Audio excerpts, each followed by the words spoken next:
قصيدة اسمها يا أمة العرب ما هذا النوم العميق. يا أمة العرب ما هذا النوم العميق.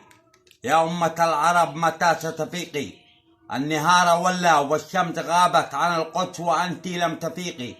لا بد أن تثأري لنفسك من الذين اغتصبوك.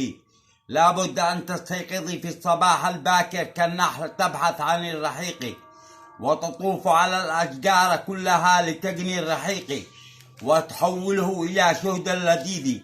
وأنت نحو العلم استفيقي، وشمري بساعد من حديد، وبعقل مبتكر فريد، وازرعي أرضك لكي تطعمي كل شريد، وابني مصنعك وانتجي كل غالي وحديدي، واحمي وطنك من كل محتل كأمريكا وإسرائيل الذي اغتصبوك، ونحمل المجد امشي. لايكي